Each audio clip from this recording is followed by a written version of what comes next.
so takes us longer to complete tasks at hand. Having Asperger's, not making sense. Our actions are different from you, a human too. Who am I? I'm a human too. I'm just like you with ASD. Who am I? I'm a human too. I'm just like you with ASD. Hello, everyone, and welcome to Autism Stories, where we connect you with amazing people that help teens and adults with autism become more independent and successful. I'm your host, Doug Bletcher, the founder of Autism Personal Coach. It's a well-known fact that employment rates for autistic people are not very impressive. However, if there is effective leadership in a workplace that hires someone with autism, that dynamic can change. Today we are going to talk with Thomas Edwards, who has written a soon-to-release book about how effective leadership of the neurodiverse can unleash their potential and help them to become successful employees. Thomas is an associate professor and director of engineering management program at Temple University. We hope you enjoy today's conversation. Thomas, first I wanted to thank you very much for joining us today. You're welcome. Pleasure to be here. So I wanted to start off and learn, where does your story begin in the autism community? Sure. My story began with a family member, which is probably not an unusual story. And this specific family member, he's on the autism spectrum and doing really well. Figuring it out. It's challenging, but he's figuring it out. He can live independently. He can take care of himself. He managed high school. He managed some post-secondary education as well. Built some job skills. The barrier that he hasn't been able to get over is full-time employment. So that's like the last barrier he faces. And in chatting with him about it one day, he was telling me what was going on at work and frustrations and whatnot. And it occurred to me that how he was being managed, how he was being supervised was wrong. That these guys, they were just not leading him correctly. And that was part of the problems he had, part of the barrier that he had to face. So that's how my story began. Now, I know you have an extensive background in leadership and recently wrote a book on how effective leadership of autistic and neurodiverse people can unleash their potential to improve your company and make you a better leader. Why did you decide to write this book? Okay. I decided to write this book. It goes back to the aha moment that we just spoke of regarding my family member. My realization that part of the issue was he wasn't being supervised well. And at that point, I was about halfway through my doctoral work in management, and I had this wonderful new toy at my disposal called the literature search. And I thought, this is what I'm going to do. I'm going to search all of the management research literature, and I'm going to find out what we know about leading and managing neurodiverse people, and I'm going to be able to make a contribution to this. So this was a few years ago, and at that point when I did that literature search, I came up with absolutely zero. There was nothing published on this topic. Since then, there's been a few things, so there's the start of something which is encouraging, but at that point in time, there was nothing. So rather than just give up, my next step was to combine the best available management literature on how to lead neurotypical folks, and I applied a judgment to it on how we should modify it for neurodiverse employees, and I built a workshop based on this. And one of my students at this point in time, I was adjuncting in a couple of different programs, and one of my students was the executive director of a outfit that was a service provider for this population. So some of her staff were very lived this day to day. They were job coaches, job developers. This was their challenge day in and day out. And she was very generous and provided her entire staff to me to pilot test this workshop.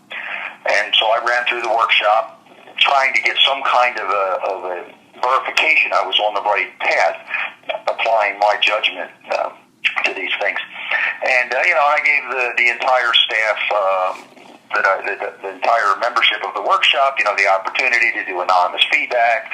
This is helpful. Does it help you do your job better? Is Edward's completely on the wrong path and he needs to give it up? I really needed a sanity check from a pretty knowledgeable and tough audience on whether I was on the right direction. And I got pretty good results that I was on the right direction. So I did two things after that. So one of the things I did was I not immediately, but soon thereafter included all of this material in my classroom. So anyone that takes a graduate course with me in the fundamentals of leadership gets exposed to this challenge, to the opportunity to do this, and what we know about it and what we don't know about it. But on top of that, then I had a workshop that passed a pretty significant pilot test, but it was a workshop that companies really don't know they need. It's just, okay, I can tell them how to do this, but really that doesn't help them understand the why they should do this. But one of the things I wanted to do, I did want to get this word out further than just people I could get in what few workshops I've ran and people who happen to be in my classroom. And that was the idea of the book, that if I get these thoughts, these lessons, these judgments that are in the workshop down in a book, it can get a wider distribution than just who happens to show up in my classroom. So that was the motivation for me to decide to write the book. And for those that may be unfamiliar with the term neurodiverse, can you define that for them? Sure. So let me answer that question, but I want to answer it with a few caveats. And in fact, let me do the caveats first. This language can be pretty tricky. We need to have these terms so that we can communicate about the issue, but this is language that's used as a label for people, and we need to be very respectful because there's a lot of different opinions on this. And I've listened to a lot of debates in social media on these terms, and there's some people feel very strongly, very passionately about neurodiverse and others about neurodivergent. I even heard one debate where neurodiverse is something that should be applied to a population, but an individual can't be neurodiverse because individuals are individuals, and the individual should be neurodivergent, and they were getting way into the weeds, the grammar weeds of it. Mm-hmm. Almost no one likes the terms of high functioning and low functioning. That seems to be really toxic language. I stay away from that. So in dealing with individuals, I always respect their wishes with respect to language. But I did use this term, as you point out, neurodiverse in the book, as a way to communicate about it. So it's a fair question. What do I mean by neurodiverse in this context? What I mean is neurodiversity is a diversity in how human minds work. And it appears that there's some minds that work significantly different from others. So this isn't a question of one being broken and the other being quote-unquote normal. This is a question of one being more common and one being relatively rare. But it's still a human mind that functions the way it does. So to me, neurodiversity, I can sum this up, to me neurodiversity means three things. One, we need to recognize that some minds work differently than my own does. Secondly, I have to respect that difference. And then third, and this is what I'm trying to do, work hard to find a way for everyone to fit in, for everyone to be included, regardless of how their mind works. So that's how I use neurodiversity in the book. That's what it means to me. And something I always find interesting are the titles of books and how the origin of those. So why did you decide to name your book Leading Team Members with Superpowers? Okay, great question. I came up with that title based on listening to a talk by John Elder Robison that you may be familiar with, some of your listeners may be familiar with. Yes. So John's an engineer, and I'm an engineer, so we have that in common. And in one of the talks that I went to, John was talking about how he did design work. And he was responsible for the first electrical circuit that could digitize the human voice. So a pretty significant engineering achievement. And as he was talking about it, he was talking about the ability to hold in his mind the waveform that he wanted to create. And we're talking about a human voice, so this is a very complex waveform. So he could hold this waveform that he needed to create in his mind, and he could just build the circuit that he knew he needed in order to create this waveform. Now, I got to tell you, I'm an engineer, been an engineer for a long time, designed a lot of things, and I never designed anything like that. That was amazing to me. I went home to my wife, and I was telling her this story, and I told her, I said, this is the closest I've ever seen to a real superpower in my life. And she kind of said, yes, some of these guys have superpowers. And so that's when this started to stick in my mind. And so other superpowers, what I would call superpowers, are perhaps more subtle than this amazing ability that John Elder Robeson had. So another quick story to illustrate that. There's a young woman whom I coach on management and leadership from time to time, and she has taken a neurodiverse individual into her team, and this is a specialty retail outfit. And there's a lot of procedures. There's a procedure for everything. There's a procedure for when a customer wants to return something to decide whether to accept it or not.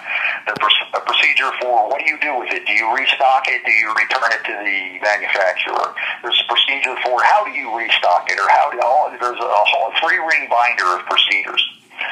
So she took a risk on this young guy, got him into her team, and what they found out, the unexpected superpower that this individual had, was he doesn't have to go look at the three-ring binder. He can pull up all of these complex procedures out of memory. Mm-hmm. So when he's interacting with the customer, it's not like, I'm sorry, ma'am, I got to go look at the book and figure out, what the next step is. He just knows what the next step is and can just interact with the customer seamlessly.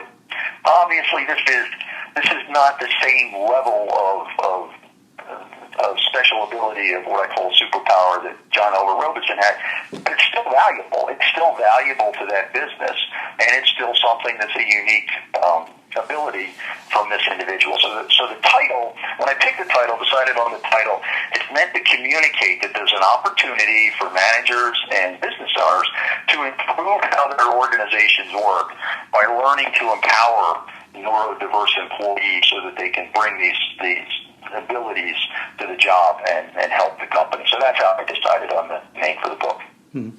And in doing research for your book, I read that you learned that those on the spectrum have deeply specific skills and weak central coherence. Can you explain what weak central coherence is and how it could affect those with autism in terms of maintaining employment? Weak central coherence is a psychology term, and I'm not a psychologist, I'm an engineer, but this concept of describing the autistic mind as one with deep specific skills combined with weak central coherence comes from Francesca Hoppe, who is a psychologist and a very noted autism researcher. In fact, it was this concept of deep specific skills and weak central coherence that I used as my judgment tool when I put my workshop together. So this deep specific skills that Francesca Hoppe talks about are directly analogous to the superpowers that we just discussed a few minutes ago. And the weak central coherence, and again, it's a psychology term, and I think that Francesca Hoppe explains it really well. She refers to it as not getting the gist of what is going on around you. So an obvious example of not getting the gist would be not getting social cues. And again, this concept of not getting the gist is how I built my management skills workshop. I looked at everything we train new managers to do, and I made a judgment about how much of this advice is dependent upon the employee that you're leading, that you're supervising, getting the gist. And how would we modify our leadership approach for an employee who doesn't get the gist? So that's the explanation of weak central coherence that I found very useful in my work. Now, I read that you're looking to apply your extensive background in leadership to answer the question, how does one modify their management approach to effectively supervise neurodiverse employees? So what answers have you come up with up to this point? Again, great question. So there's three sources of information that we can rely on to answer this. One is there's been a little bit of research that's been done, and I try to keep up on that and review that. The second is applying Francesca Hoppe's weak central coherence argument to make a judgment about normal standard leadership techniques. And third, conversations I've had with folks that I would call early adopters that have already brought neurodiverse employees into their companies. And the answer is that the modifications are pretty minor. They're not a big deal. But two caveats to that. You have to be mindful of them, and they're not optional. You got to get them done. So two examples that I think helps us understand this. The first example, a fellow was brought into a small manufacturing firm, into a job, an assembly job, that required a lot of getting the gist. The job was, if this happens, then make a judgment about, why did it happen, and then make a judgment about what to do next, then do that next thing, evaluate the results you get, then decide the next thing to do. And there was just too much of getting the gist for this individual, for this specific individual. To management's credit at this place, they recognized that the problem was not the employee, but that the problem was a mismatch between the employee's ability and the job requirements. So they moved him to a different job, still a job that needed to be done, that required less of this getting the gist. And the guy's, as far as I know, he's still there and he's thriving. So the second example would be this young woman that I coached, that I spoke about a few minutes ago, who gave this sales opportunity to a neurodiverse employee. So this is sales on the floor, specialty retail environment, dynamic, a lot of things happening, difficult work environment. So I'm happy to say that the neurodiverse employee that we're talking about has been in this job for over a year, and he's doing really well. He's thriving, he's thrilled, his family's thrilled, it's really working out well. And in speaking to his manager, she reports that the extra supervision she needed to apply was pretty minimal. Maybe you'd have to explain things twice instead of once. And maybe you'd have to explain things that you really didn't need to explain to a neurotypical employee. Things about personal space, or maybe it's not a good idea to interrupt one of your coworkers when they're interacting with a customer to find out information you need. Wait until that's over. So normally we wouldn't have that conversation. So she had to have a few conversations that she normally wouldn't have, and some of the conversations she had to have more than once, but basically she's reporting that it really is not that big of a deal. So this all adds up to the conclusion that the modifications that a reasonably skilled supervisor needs to make are pretty minor. But you can't ignore them. You must make these adjustments. And also there's a rub, right? I said a reasonably skilled supervisor. One of the problems is that there's not enough reasonably skilled supervisors in the business world. The Gallup poll runs a State of the American Workforce study every 2 years, and they conclude that only 30% of American employees are really engaged because their supervisor is doing a good job. 30% of American employees are well led. The remaining 70% have bosses that range from inadequate to what the Gallup CEO's cover letter calls bosses from hell. So if you combine an unskilled supervisor and a neurodiverse employee, you probably don't have a recipe for success. So I try to address this in the book. Each chapter addresses a specific basic management skill, something like delegation. And it starts with what we know about effectively applying this to anyone, an attempt to address that 70% of supervisors that are unskilled and untrained. Then it moves on to, okay, what do we know about modifying this thing, in this case delegation, for neurodiverse employees? So the hidden advantage for employers here, and there's actually some research that's starting to support this, the hidden advantage is if they improve how they manage neurodiverse employees, they very well may improve how they supervise everyone. And that's going to result in an improvement in employee commitment, and productivity, just good things that are going to happen for the business. So that's the answers, the type of answers we're getting, and there's a lot more work that needs to be done, but that's the picture that's starting to emerge. Now, being an entrepreneur myself, it's really piqued my interest that you're looking to harness the power of entrepreneurship.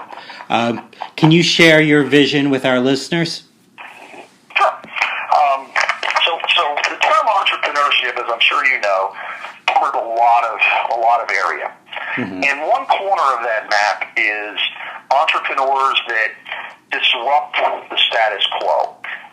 What Joseph Schumpeter, this goes way back in the 1930s, called the gales of creative destruction that sweep away the old ways of doing things. If you think about how word processing software has swept away the old typewriter industry, that's a great example of these gales of creative destruction, the disruption to the status quo that some entrepreneurship can cause. So recall here that my basic premise is that there are jobs. My basic premise is that empowering neurodiverse employees creates value. This is not altruism. This is not charity. This is value added to the business. So if my premise is true, then there's some jobs where neurodiverse employees will outperform neurotypical employees due to these deep specific skills we've talked about. So if entrepreneurs can leverage this value proposition to create startups with a competitive advantage, right? So once they do that, then you got to ask yourself the status quo, right? And remember that the status quo is the way we're doing business now. The status quo has resulted in an 80% unemployment rate among the neurodiverse. So if entrepreneurs start to successfully leverage this value proposition, create these startups with a competitive advantage, the status quo is going to do one of two things. They're going to buy out the entrepreneur, right? Acquire the startup to get a hold of this competitive advantage. They're going to start doing something internally at the status quo companies. Are going to start changing the way they do business internally so that they can compete with these startups. Or third, they're just going to outsource the work to the startups, and that's going to result in the startups becoming more successful. So any three of these addresses the unemployment rate. Any of these outcomes is a win for the goal of having the neurodiverse share and the financial independence that comes from full-time, value-producing employment. So that's my vision of how entrepreneurship contributes to this. Mm-hmm. Now, last I heard, your book is going through the editing process. Where does that stand now? And if our listeners want to learn more about you and your book, how would they go about doing so? Sure. So the Kickstarter to fund the production for the book just closed. It was successful. So any of your listeners who were aware of that and either pledged or spread the word, I want to say a sincere thank you to them. The book has already been written. I was not raising money to pay myself to write the book.